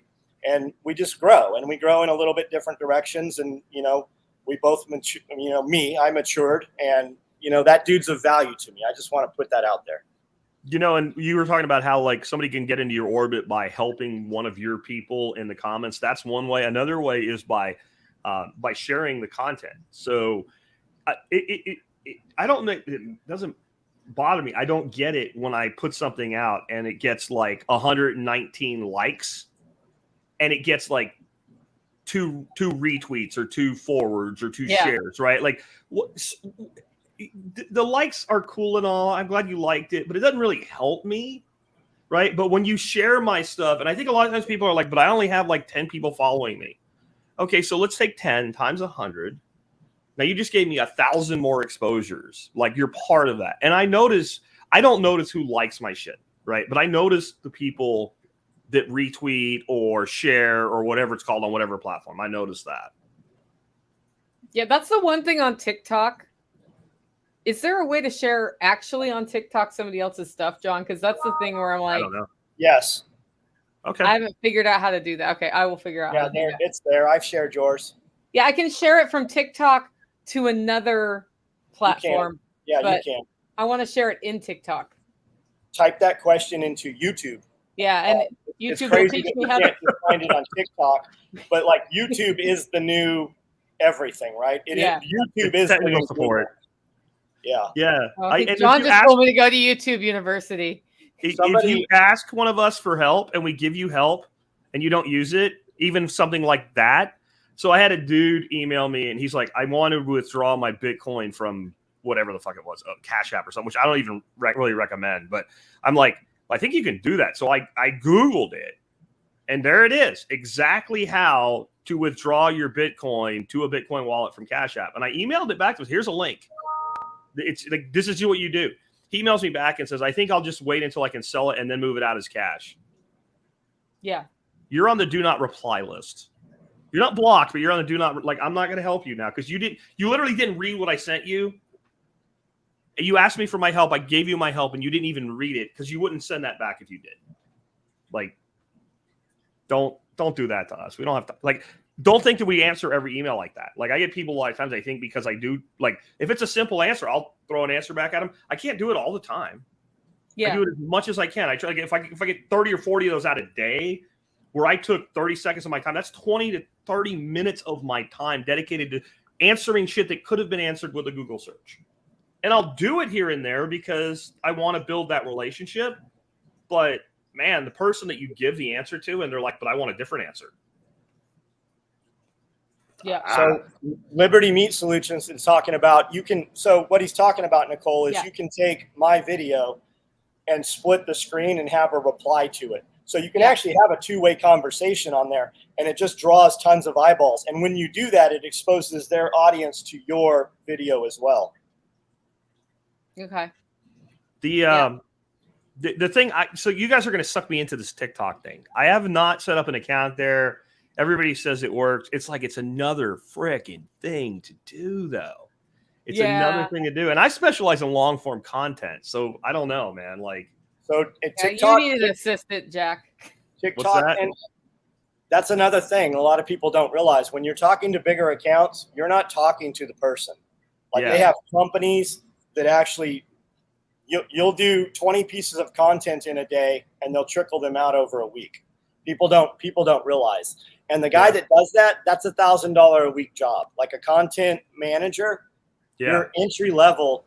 Like companies are paying those people. So all these people that are like, I wish I had a good job, or can I have can I do this, or how can I make money from remotely? I had a lady that was in Reno, Nevada, and that's what she charges. She's $1,000 a week. She manages 15, 20 companies. She's making $15,000 to $20,000 a week just managing and making social media posts from wherever she is. And that's great. I need a minute. I'll be right back. Yes, take your minute. Take your minute. Well, let's switch gears a little bit. Earlier, we were talking about the drought and your swales and ways to keep water on your property. And I'll just take this moment to highlight, there is a swale workshop in Camden, Tennessee, July 30th and 31st. And we have tickets on sale for that. John, you want to talk to us a little bit about what's happening as a result of it? So if you guys keep hearing swale, right? I heard Jack talk about swales. I saw a video of Jack's swales years ago. And then everybody all of a sudden is like, I need swales. Well, maybe you don't need swales, right? Do you know? And really, until I saw them on my property, I didn't grasp where they would work, where they wouldn't work. So we had Billy Bond and William out here, and then they hit me up about a week later. They're like, hey, what do you think about putting some swales in? They came out, did a site consultation. We kind of laid out where it's going to go, what it's going to kind of look like. We looked at it from the air with drones. And we're doing quite a big install for 10 acres of property here. There's going to be multiple swales. Starts at the top of the property. We're taking the pond up there and kind of reworking it a little bit so that the angle of the property funnels all the water into the first pond up top. That overflows and comes into a swale system. Now with the swales, what I want you to think of is a 24-inch, well, it's a 6-foot ditch. It's 24 inches, and it's very, soft. At least ours is going to be. All the dirt's going on the downhill side of that, and we're going to plant trees there. And it's doing something else on the property in that it's creating shade. I have big, huge areas that are so sun-cooked right now, there's nothing growing there. And what I'm trying to do really this year and the next couple of years, the big focus is keeping grass and making grass and having grass-fed animals. We feed our chickens on grass. We feed all of our rabbits on grass. I have sheep tractors being made right now. We're about to bring in small numbers of sheep. And in putting up all these swales and planting them with trees, that will give us some filtered sunlight to the backside to where we'll be able to keep clover and grass growing. And then we can just drag our animals through this course, basically. And then all of the trees will produce something. So we'll still have pasture area where we can do different things, but it will have some filtered sunlight so that they will grow all year long, the grasses. We're going to put all these things in, And we're going to have a tractor here. We're going to have shovels here. We're going to do a little installation, part of it by hand, so you can see, because a lot of guys can't afford a tractor, don't have a tractor. We're going to show you every aspect of installing this. And then in the fall, we're going to plant it with several different types of vegetation in this class coming up the end of July. And then in the fall, we're going to do the actual full fruit tree installation. And there'll be about 100 trees total when it's all said and done. But when it works, it'll come from the top of the property. It'll cascade into the swales. It'll ping pong back and forth those 9 swales. That will overflow into the middle pond. The middle pond will come into some swales out by the horse fencing. And then there'll be a whole separate system in the back also. So if you want to see if this is for you, if you want to see what it actually looks like, if you want some people who have installed big systems and small systems, you're going to have access to actually be there when this happens. And that's the class. We're going to feed you. You're going to get to meet all these people that you actually see online all the time. And you're going to be able to have a conversation for 2 days and be here. Yep. So that is July 30th, 31st. There's a rumor we might have a third teacher, John. So Awesome. we got Billy and William Bond are teaching, and Nick Ferguson is seeing if he can make it work. So the more teachers we have, the smaller the groups are at each swale, because we're installing 3 swales, which means we can divide you up. And then we're going fairly early in the morning. We're starting breakfast at 6 and getting out there so that we can be before it gets super hot. And then we have classroom time in the afternoon under air conditioning. So that will be all on July 30th, 31st. $197 gets you a ticket. That's at Self-Reliance Festival. Just click on workshops at the top, and that'll take you straight to the swale workshop. And it's going to be a fun one. People have asked about if we're going to live stream it and have digital tickets. The answer is I don't know yet. We plan to record it and have something after the fact, but because of the nature of having a computer equipment out in the hot sun for streaming, I don't know how that'll work, but we're looking at workarounds if we can get that done. Anyway, get your tickets if you can soon, because we will eventually run out of spots. Hey, ban that guy. Just get rid of him. There's no sense to even time him out. Jack? It's the same turd. Do it. So there's a dude that makes a new account, says the same shit over and over. Imagine how fucked up somebody's life is that they participate in something that they don't like for any portion of their day, much less every day. Imagine how your life would be if you invested your time into things that you like doing.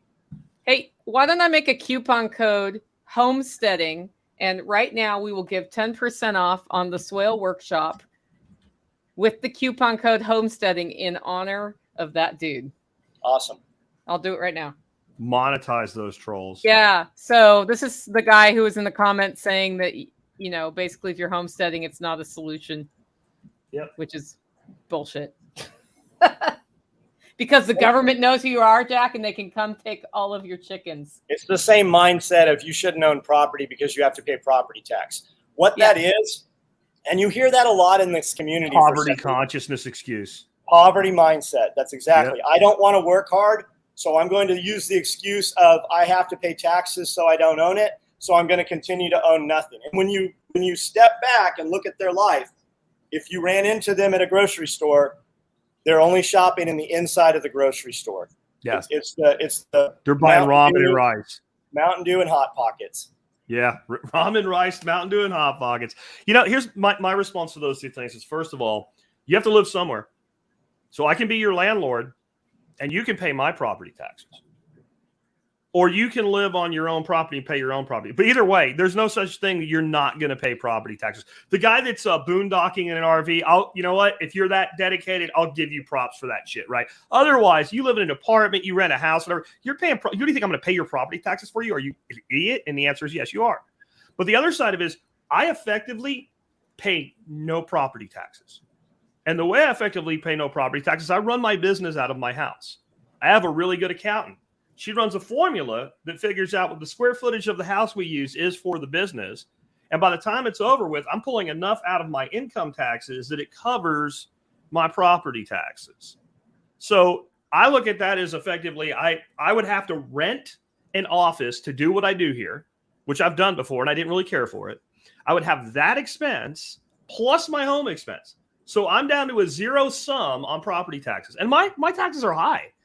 If your taxes are low and you can't figure out how to do that, you probably don't want to, right? Like I know not everybody that listens to us is going to start a business, but I'm still going to tell you I think you should. And then the ones of you that want to will. Like, I think there's nothing more. You guys, you both run your business, right? Like, is there anything you've ever done in your life that's more liberating than running a business? No. And I mean, if you come here and you look at this place, this is all my business.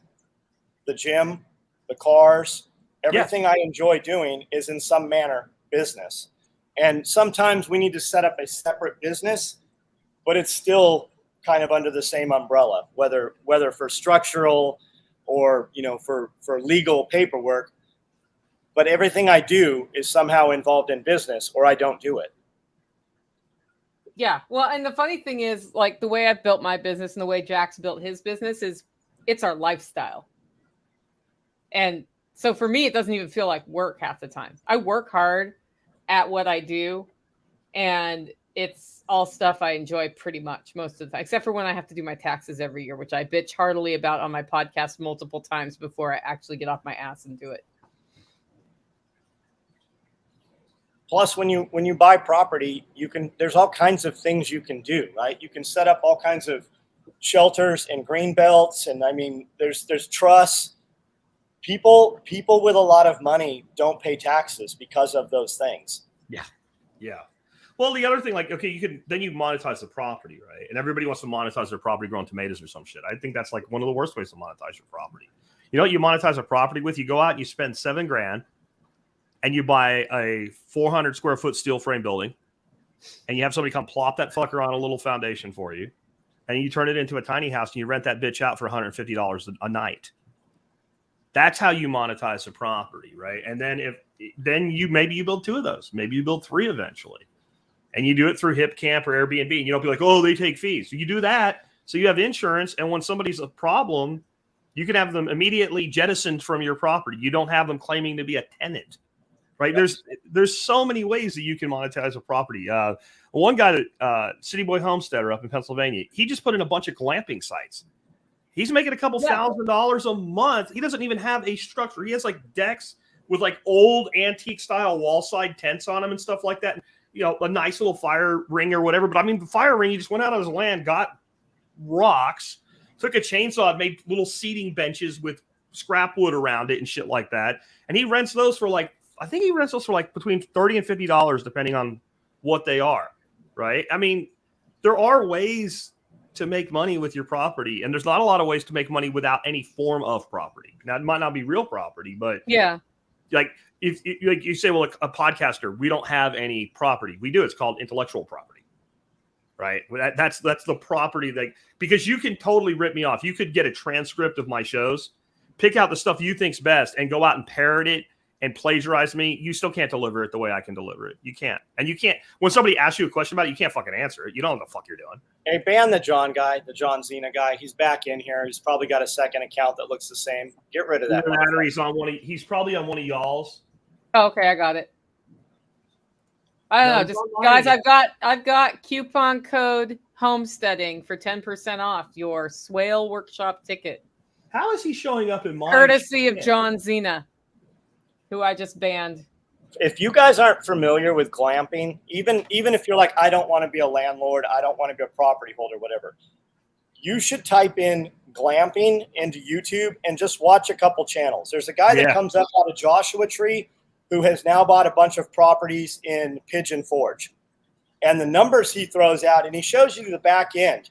He's at 95% booked out capacity. He will buy a piece of property that'll literally cost $8,000, and he will have it committed out to $90,000 in 1 year on one property for one, and it's a tent. Like, he put a deck up with a yurt, and then on the other corner of the property, he put a deck up with like he has a military camping tent, like a GP medium with insulation walls and an AC unit in this thing. And he's literally making $70,000 renting out this damn tent. And I mean, they are literally paying all their money. But it's not really his, John. He has to pay property taxes. He's only renting it. I mean, that's literally the argument you get. It's like, you know what I would totally do? I would totally rent a place for $500 a month and then rent it back out for $3,500. You know how long I can do that for? Ever. Yep. I can do that forever. Yep. I live in the middle, literally the most middle of Nicole's got me beat.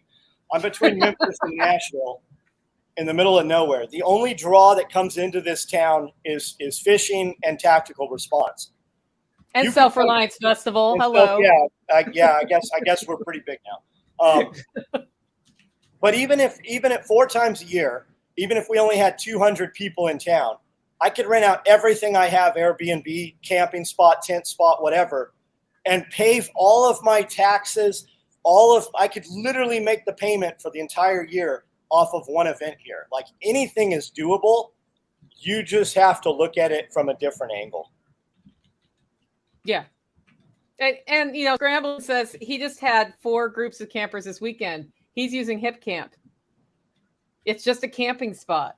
Like, that infrastructure is even less than the building that Jack talked about. I've done Hip Camp here. I have it turned off this year because we're doing too many permaculture type projects here and it's all ripped up half the time. But I did really well with camping spots, and people come with their own tent and that's it. I give them an outdoor shower and they're extra happy because they get more from me than most other ones. Yep. We're putting outdoor showers in here. Yep. So here, this is interesting. Wicker Basket is saying, talk to your accountant. Just by doing these rents, you can start renting out. That's any business, guys. Yeah. That's because it becomes a business. So I have 2 rooms in this house that I run as offices. My wife's hardly ever in as hers, but if you ever got that deep of a freaking rectal audit by the IRS and they came in, the only purpose of these 2 rooms is offices for the home. My accountant actually wants me to be more aggressive and write off my whole 1,800 square feet of my shop. And I'm like, if I was doing what John is, I totally would. Somebody comes in there right now, they're gonna be like, so you play pool in here? And it's not like I have employees that call it a rec room or anything. I'm like, I really don't. So I haven't done that. But any business, you can do that. And then you get the mileage deductions are huge. You just need to keep a good log and be able to justify it. Meals out 50%. So every time we go out, not every time, most of the time when we go out to eat, we discuss the business because it's our life. So then half that meal is deductible, right? And wasn't that 100% for the last 2 years? I think we were at 100% for the last couple of years. I'm not sure about that. I haven't actually sat down with my accountant because when the COVID crap started, we just started sending her all our shit and she just does it and we don't even go in anymore. So I don't know. She would do that if it was. Yep. I didn't notice a significant bump in that item line. But maybe now he's going to go look. He's going to be like. But I know that the way I've always got around that for my workshops, Nicole calls it catering. Catering. It's not meals. I call it customer training expense. Because it's exactly what it is. I'm training my customers and there's an expense involved in doing it. Right. And we write off all the booze. We write off all the food. We write off everything. I mean, when I do a workshop here, I just did a chicken processing workshop this weekend. I put money out on food. Yeah. And it's legitimately 100% off write-off to feed people at your workshop. It's not like I and another person are going out to eat. I think they justify that 50% thing because you're paying for your own meal, but you're buying theirs. Yeah. But here, the food you feed and the drink you give, I mean, we didn't have alcohol at the chicken processing workshop, but well, in that case, that would have been like a different workshop. In that case, what you're talking about, Nicole, that would be a legitimate part of your COGS, your cost of goods sold. Right. So I am selling this thing and this thing comes with this other shit. So therefore, since I'm taking money for it, where when we go out to eat and we sit down, I haven't sold you the meal. That's that because it's not just the other side thing, because if you are eating a legitimate business meal by yourself, because I'm traveling, it's still a 50%. Yeah, that's true. That's true. Yeah. Yep. Okay. We've got a list of questions here. Jack, how much more time do you have with your? I'm good. Okay, good. I'm on at noon with guys, so 15 minutes. Okay, cool. I'm thinking about dogs getting off feed from the store. Any suggestions? John? So we grow rabbits, and I grow meat really well. I'm very poor about pulling frozen meat out and eating it. I have a freezer that's got about 70 big chickens in there, every now. I need to get a sword. I really need a sword. I want to hack them in half, right? I need a big cleaver or something. I feed my dogs chicken, whole frozen chicken. I defrost them overnight. I put them in a Rubbermaid container. I have live rabbits. We've got at any day, I've got 100 rabbits here. I take my males and I let them grow up as breeders. When I'm done using those, we feed those to the dogs. We use grow outs because I want to fertilize the ground. When I put rabbits on the grass, it cuts my pelletized feed by about 50%. I take those rabbits, and sometimes I have too many. We'll kill 15, 20 in a day. They go in a chest freezer. I usually, each day, I just kill a couple of rabbits, and I just hand them to the dogs. I have one dog. I have to cut the belly open or slice the neck, get some blood out for her to eat it. She eats everything but the 4 paws. There's hundreds of rabbit paws around her kennel area. The other dog, she just takes it, buries it, eats it within a couple of days.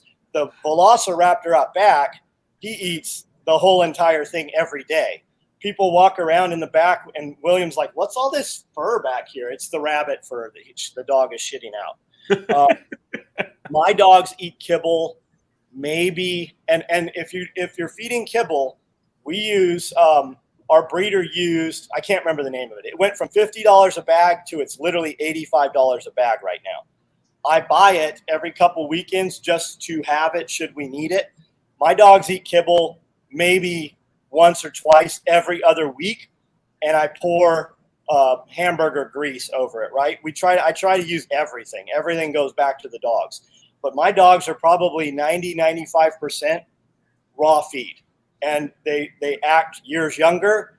Their coats look better. I mean, everything about the dog, it's just the dog is happier.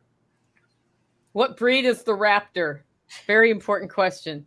Kangal, Kangal. Think Anatolian Shepherd, super soldier.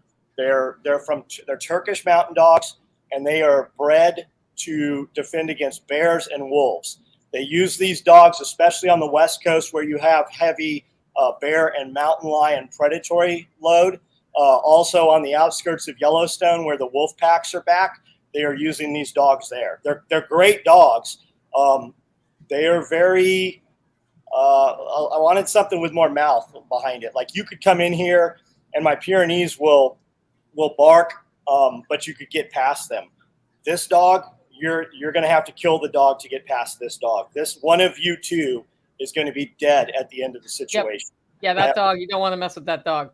We have multiple fences, and if you get to the dog, you've already crossed 2 different barriers. And another great way to get content creators' attention if you have a really urgent question is to use super chats and ask your question with the super chat. So Michael asks, best way to get silver skin off of rabbits? I know how I get it off. I don't know if it's the best way. Get the meat really, really, really, really, really, really cold and use a sharp knife. That's how I get silver skin off of venison. I haven't run into silver skin problems on rabbits though. So. I don't even worry about it. But he has rabbits. Yeah. Yeah. Good news. I'm guessing maybe the back legs would where you get some, and maybe the saddle a little bit. I mean, so if I was going to go ahead. We're doing a meat processing class. It's going to be a 4-day class. It's going to be chicken, duck, rabbit. Everybody's going to have their own animal. You're going to dispatch it, skin it out, and turn it into meat with your own hands. Everybody's going to get to do this that wants to. On the next day, it's going to be pig. There's going to be 2 days of pig, and there's going to be 1 day of sheep. All the meat that is processed here is going to be cooked on site, and you guys are going to get to consume all of that. We're going to have full meals and everything. So if you want, and I'm not saying come out here to figure it out. I'm saying if you want hands-on and you're coming to Self-Reliance Festival, this is a great way to get here, meet everybody, and hang out in a smaller group of maybe 100 people versus the 1,000 that'll be here that weekend. So I'll just say never had a silver skin issue with rabbits, including wild rabbits. So I'm not sure there. But when I do it with deer, I do what Nicole says to get the meat. I get any kind of cut meat, I get it cold. But I just take a fillet knife, and I do it the exact same way I take skin off a fish. So you take the smaller end of the meat, whatever that is, you hold it down with a couple fingers, you lay the knife down, and you're more pulling the meat than moving the knife. And it's a little harder than doing it with a bass or something, but it's pretty much the same thing. Yep. And also somebody said, what about, you hear that a lot of times, what about worms? Yes. That's mostly some bullshit that people come up with that don't want to, that have an excuse not to do it themselves. Are you not feeding your dog? Are you not giving them worm medication anyways? And we're using, like, where are they getting worms from? Do you think that your dog isn't chewing on dead possums and other dog shit? Like, I always make a big effort for a few days before people get here, and we rake out the chickens, and we rake out the rabbits, and we put out fresh wood chips, and we drain we use huge cement mixing trays all over the place for water. But we have ducks, so inevitably they're gonna muck it up super fast. We go through and spend hours cleaning these things and scrubbing them and making them nice and shiny black with crystal clear water. And then you look, and the dog's licking the other dog's asshole, or the dog's drinking out of the dirty ass pond. Those are things we do for us. Your animals don't care. And my dogs eat dead things all the time. So that's where they're going to get a parasite load from wild animals. They're not getting parasite load from chickens and rabbits that we produce here on the property. It's just not happening. And every time I see the tapeworm evidence coming out of my dog's butt, which is how you know, there's a pill for that. There's a pill for that. And it is, any advice? This is for you, Jack. Real quick on the rabbits, because this is something we need to kill with this worm shit. Every person that's ever hunted rabbits has always heard only eat rabbits in months that end in R because the worms die when it gets cold. Do you know what the body temperature of a fucking rabbit is? 100, unless it's sick, 103.5 degrees. Do you know what the body temperature of a rabbit is on February 11th? 103.5 fucking degrees. It's an asinine thing that the worm living inside the warm body of the rabbit would die because it got cold outside. That's like you dying in your house with the fireplace running because it got cold outside. That's how. The only one I like better than that is, oh, I don't want to have rabbits because you'll starve to death if you eat rabbits. Yeah. I'm back to. What are you cooking the fucking rabbit in? Like what are you cooking the rabbit in? You won't starve to death because you ate too much protein. You'll starve to death because you ate too little fat. Yeah. So get some fat to go with your protein, dumbass. Anyway, go ahead, Nicole. Well, this one, just the pictures in my head of how this might go down were so entertaining. I had to bring this question up from James. Okay. Any advice for renesting a Muscovy who has decided to take over a chicken nest box? Okay, I'll give you two answers. One, chicken nest boxes are fucking cheap. So go get another chicken nest box and put it up and let the chickens use that one if you're short on boxes. And let the Muscovy hatch her babies the place that she sat and wants to do it. That would be one answer. The other answer is, I'm assuming this is a brooding bird, right? So you're going to want to move a brooding bird. Do it at night, and hopefully she accepts it. So you need two people. We'll talk about handling Muscovies in a minute, Nicole. And then you need one person to control the bird, another person to move the eggs, and then do not set her on her eggs. Set her right in front of her eggs. Let her see her eggs. And she either is or is not going to accept that you've done this. And if she doesn't accept it almost immediately, she's either going to go back where she was, and then you can put the eggs back with her, or she's going to go off brood. And so to me, you can go buy a nesting box you could make one, but if you go buy one, they're like $15. And if you're just short on nesting boxes, I would leave her there. And don't worry that she's elevated with the little babies. Like, what are they going to do when they get out? She'll know what to do. Muscovies in the wild do things like this all the time. They know what to do. So that's my answer.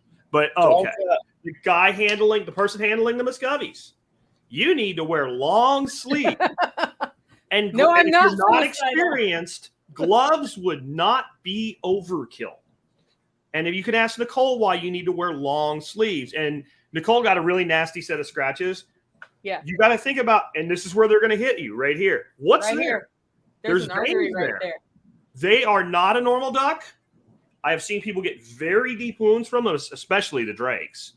You got to take them seriously. They can open you up, and I mean, like literally, slitting wrists is how people kill themselves. Now, if you don't want to die, you're probably not going to die. But I mean, that's literally the level of bleeding that you could cause. Anybody handling livestock definitely should take an emergency medical course like Tactical Response does, or a Stop the Bleed class. because even if I didn't have a tourniquet in my pocket, I probably could slow it down enough with what I have on me. Yeah. If I had an arterial cut, but that bird could have totally opened my wrist straight up. Yeah. And I did feel bad, John, because Nicole sent me this picture, and I was texting Nick Ferguson at the same time. And so I sent back to Nicole, I just put ha ha ha ha ha ha ha, because I thought it was Nick, and I thought it was fine to mock his name. I wouldn't have done it to Nicole. Don't ducks always nest on the ground? Like, aren't your chicken, all of our chicken nest boxes are up, and our ducks make nests on the ground. I've never seen a duck go into a nest box. Muscovies will, if there's a good place elevated, they like it. Muscovies in nature are a roosting bird. They actually like to get up in trees, and that's part of why they have those claws that are so aggressive. And a lot of the places that they live in the wild are swamp, and there's not a lot of dry land. So they'll look for places they can nest, but they're mostly ground. This year, for some reason, our ducks have hatched out like it's never happened before. This year, I've got about 40 extra ducks now that are just making messes everywhere. Like, I need them to not be here. Which ducks are we processing in October? Well, we could definitely do my ducks and my rabbits, but I think William and I think Billy said they've got all of that covered. Yeah, I think we have that covered. Okay, Anarchy asks, does a business entity need to be legally established before making campsites, etc., in order to cover them as a business expense? No. However, you will be doing business as a sole proprietorship, and there are certain legal risks that you may be absorbing that you would be better off with a business entity for.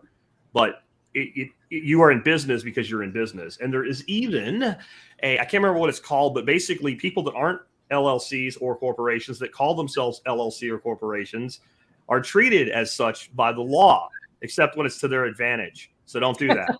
Yeah, don't do that. Except when it's to their advantage. When it's to your disadvantages, they will treat you as though you have an entity because you've said you are, even though you didn't file one. But when it's to your advantage, they will remove the protection. If it takes you a month to get appointments to talk to a tax attorney or CPA about all of this, about incorporating and how you should structure it, set that appointment and start getting your business ready anyway. Using I'm not incorporated yet as a reason not to start is a huge mistake in any business. I probably am more free with starting things anyway, but at the end of the day, you can always report as a sole proprietor. You can do write-offs related to that. That is what it is. There are some extra cool reasons to go into some other structures. And when you have a better idea of what you're doing for a business, it's easier to make the decision of how you should incorporate and when you should incorporate. But the amount of money you're making off Hip Camp in your first couple of months, even if you have an awesome place, it's going to be under a few $1,000s if you're lucky. Yeah. I would say just go for it. In most things, the reason I would be really leery about not having insurances and corporate protection and all with a Hip Camp is you're bringing people onto your property. Yeah. You're assuming a lot of liability. That's totally different. Like if you're anybody that's out there, like you want to start up a little business or something and you're going to make some widget and ship it on Etsy or some shit, just fucking do it. If it works out, then you can structure it later. If you're going to succeed at business, you're going to succeed at business. Like you're talking to a dude right now who's been in business for 35 years. And the first 15 years I was in business, I wasn't even a legal structure. Like you're talking to a dude that went and got a tax lawyer and said, hey, I owe the IRS millions of dollars. I did every fucking possible thing wrong. And nobody ever came and knocked on the door. I went to them. So if you want to do this, just do it. Start doing it. And like Jack said, the insurance thing. But you can look at this thing as build you a badass deck, build a badass tree house or a fort or whatever it is, right? You can put a nice glamping tent up. You can put a yurt up. You can put a hot tub. It can just be something that you and your wife use if you don't profit from it. But you will also find, depending on what area you're in, you can do a lot of this just word of mouth between friends. Yep. Nobody will ever know that it's going on. Everybody's so worried about asking permission, and they spend more time finding the reasons they can't do some shit when they could have just done it. Absolutely. It's and you can get insurance if you're not incorporated. That's the other thing. You can get liability insurance as a sole proprietor. Yep. For Hip Camp, it comes with some insurance through the website, and they actively promote additional policies. So there's lots. I buy event insurance for Self-Reliance Festival just because it's better to have that extra thing there. Okay, if growing a large garden, do you recommend black plastic or mulch or wood chips? Yes. Yes. And I it said agree. of Yes mulch. is I the guess right that's a typo. Black plastic is really to kill. So you can rob weeds of light. So basically you're tarping it. I don't care if it's black plastic. I don't care if it's a freaking tarp from Tractor Supply or whatever. You can throw that over a garden. And if you do it long enough, you kill off most of your weeds because you rob them of light.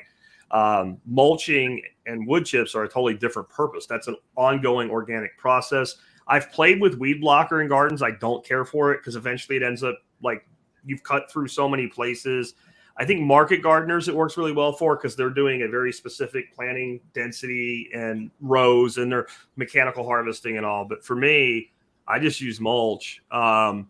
Then the other way to get rid of weeds, and I think it works better, is called solarizing. And Nick Ferguson's promoted the hell out of that. So instead of putting black plastic, we put clear plastic. So now all the little weeds and shit want to germinate, and then they bake in a bazillion degrees. And we also end up then killing off a lot of the non-beneficial bacterium and things like that with UV. And then you go and plant into that. So there's a lot of different ways to do that. I think you have to decide what you're going to do. He said if you're growing a large garden, what's a large garden? Yeah, what's your idea of a large garden? Living Traditions Homestead grows gardens that are several acres, and they use the black plastic. The black plastic's very cool. It's not. It's hot, actually. It's pretty warm. But it's a cool situation. Like, it's almost more important to me what my garden looks like than how much food I produce. Like, it's very important from the air what all my stuff looks like. The black plastic thing is great. If you don't want to fight weeds for a season, you're going to rip it back up. There's two ways to do that. You're going to use irrigation. You're going to use drip line irrigation, like from Grower's Solution. You can put it underneath. You can put it on top. I would tell you put it on top. That way you see a problem before you see the problem in the plant. It's all doable. It's how much money you want to put in and how much automation you want to have to it. Like, I still water everything here by hand. Like, Nicole was like, you're retarded. Like, I can't believe you're doing that. And I have all the stuff to do it. We've just literally never put it on. Same. There's a lot of stuff I need to automate that we need a GSD weekend at John Willis's installing automated watering and an outdoor shower. Now, my experience with plastics in like large square conventional looking gardens is what's worked best is the plastics actually in the walking paths. And so we're preventing any weed growth in there. We heavily mulch that. And then all we have for weeding is the actual bed. I'm not a fan of putting plastic over what I'm growing. When you put down wood mulch in your paths, just know it is going to grow. No matter what, it is going to grow. Some of the best weeds growing on the property are growing in wood mulch that I put out there to plant the trees in. I pulled a ton of it. I use cedar wood mulch in my pathways with cardboard under it in my garden, and then that ends, and then there's a different kind of wood mulch for the beds, and fewer weeds are growing in the cedar, but they're still growing in the cedar. Fewer. And I use whatever the giant truck drops off after I give the guys beer. That's what I use. The giant truck hasn't been through here. No, they don't come to you. They're afraid. They used to. I don't know what's up. If I was driving a giant truck, I would just not drive on your road. Yeah, but they your have road to. Scares me in my Toyota. Your road scares me. So I'm not. Yeah, no shit. I'm not driving a 16-yard freaking wood mulch truck with a giant freaking thing shredder behind it on your road. I'm just not doing it. Well, it's funny because they do, but they haven't in several years. Yeah, like I'm not. And the trees are growing over. Like after the last guy fell into the ditch and died, they stopped doing it. That's I call that a cliff. That's not even a road, Nicole. No. That's how you feed the pigs, Jack. There's like I saw this video one time and I thought it was like Nepal or something where all the people climb on the truck and it was actually tactical bringing shit back to her house. I got like 5, Nicole. I got to roll. Okay. Well, I think we're just about done. Let's go around the horn, talk about what's happening in our next month and or whatever. Jack, you go. Well, I'm still doing what I've always been doing with the Survival Podcast. We just had our 14th year anniversary. You can find the site at tspc.co. And in an effort to do more with Bitcoin, I have actually created a show a week from now on going to be called the Bitcoin Breakout. And if you just want the Bitcoin stuff, it's available at thebitcoinbreakout.com. Awesome. I'm with Living Free in Tennessee, which is a podcast, livingfreeintennessee.com. And we are focusing this month on practical application of prepping and homesteading skills. So we have started at least once a week. You'll be hearing an episode on things like how to actually develop the deep pantry step by step. Our first interview was with a single mom of two, talking through what they really eat, what they buy when they go out to eat, and how to prep based on their meal preferences so that if they need to depend on their preps, they can. And what happened as a result of that is she's now able to figure out how to cook at home more, which is actually great for her budget. That's part of why you develop a deep pantry. That's all over at livingfreeintennessee.com. And I do want to encourage folks, Self-Reliance Festival tickets are on sale, as is the Swale Workshop. The meat processing workshop goes on sale August 1st. That's all over at selfreliancefestival.com. John, what do you got? What pays the bills is soetacticalgear.com. It's special operations equipment.